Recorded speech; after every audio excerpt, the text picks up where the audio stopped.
నమస్తే friends. Global man of masses NTR Devara movie నుంచి second song వచ్చింది. ఈ సాంగ్ కోసమైతే అభిమానులు గత కొన్ని రోజుల నుంచి ఈగర్గా వెయిటింగ్ చేశారు.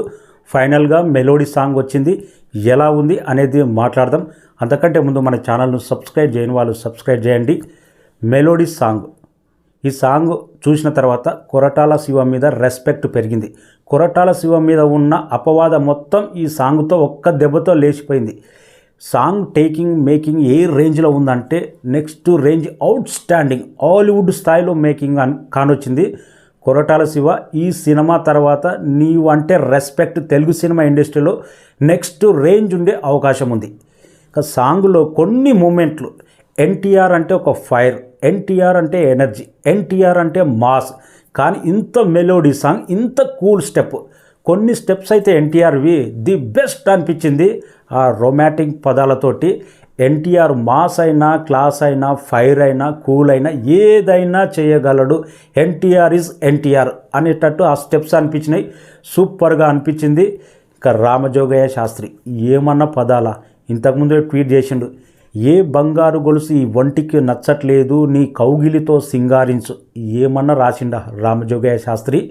నా ఆశలన్నీ ఎగిరేసి నీ గుండెకు వచ్చేసా, నీ రంగం సిద్ధం చేశా. ఇలాంటి బలమైన పదాలు కొరటాల శివ దగ్గరుండి రాపించుకున్నట్టున్నాడు. చెయ్యర ముద్దుల దాడి, చూపిస్తా రంగుల కబాడి. ఈ సాంగ్ మొత్తం ఎంత చిలిపి, ఎంత రొమాన్స్, ఎంత బలమైన పదాలు. సాంగ్ మెలోడీకి మించి పదాలు అంత బలంగా పాడినాయి. అందుకే ప్రతి అప్డేటు రామజోగయ్య శాస్త్రి ట్వీట్ చేస్తూనే ఉన్నాడు. తనకు నచ్చిన సాంగ్ మొత్తంలో కొన్ని పదాలైతే, ఏ బంగారు గొలుసు ఈ ఒంటికి నచ్చట్లేదు, నీ కౌగిలితో సింగారించు అనే పదం చాలా బ్రహ్మాండంగా నచ్చిందంట. సూపర్గా ఉంది ప్రతి పదం.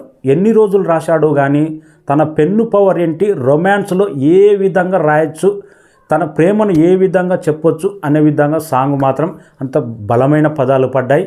మ్యూజిక్ డైరెక్టర్ సౌత్లోనే మంచి ఫైర్ ఉన్న డైరెక్టర్. మాస్ అనిరుద్ధ్ అంటేనే మాస్ బీట్కు పెట్టింది పేరు. కానీ సాంగ్ మాత్రం తను ఇచ్చిన ట్యూను ఎంత హాయిగా, ఎంత కూల్గా, ఆ వాటర్లో ఎంత బ్రహ్మాండంగా అనిపించిందంటే, మొదటి సాంగ్ ఎంత ఫైర్గా ఉన్నదో దీనికి ఆపోజిట్గా మెలోడీ సాంగ్ ఎన్టీఆర్ వేసే స్టెప్పులకు ట్యూన్ కూడా అంత కూల్గా, అంత బ్రహ్మాండంగా అనిపించింది. ఈ సాంగ్ మాత్రం వింటుంటే చాలా హాయిగా అనిపించింది. ప్రతి ఒక్కటి ఫోటోగ్రఫీ కానీ, ప్రతి ఫ్రేమ్లో ఎన్టీఆర్ను చూపెట్టిన విధానం కానీ, ఈ షాట్లలో కొరటాల శివ తీసిన విధానం అవుట్ స్టాండింగ్. ఎంత కసిగా ఉన్నాడు. పాటలు అయినా, ఫైట్లలో అయినా, సినిమా కంటెంట్లో అయినా కానీ తన నెక్స్ట్ రేంజ్ ఏంటి, తన పెన్ను పవర్ ఏంటి, తన టార్గెట్ ఏంటి, తన మీద వచ్చిన అపవాదం ఏంటి, 100% ఎంత కసిగా పనిచేసిండో ప్రతి ఫ్రేమ్లో కానొస్తుంది కొరటాల శివది. ఎన్టీఆర్ RRR మూవీ తర్వాత ఆస్కర్ అవార్డు స్టేజ్ మీద ఎన్టీఆర్ స్క్రీన్ చూసినాం మనం.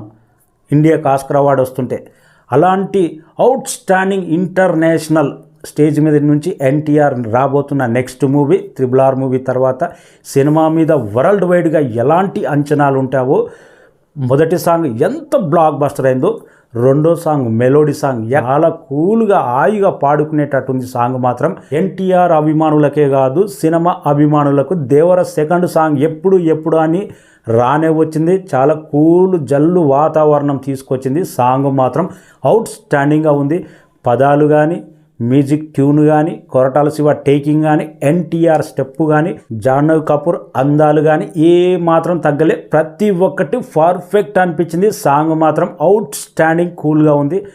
నాకు మాత్రం సాంగ్ మాత్రం చాలా కూల్గా, హాయిగా, ఇన్ని రోజుల సంది వెయిటింగ్ చేసిన దానికి అనిపించింది.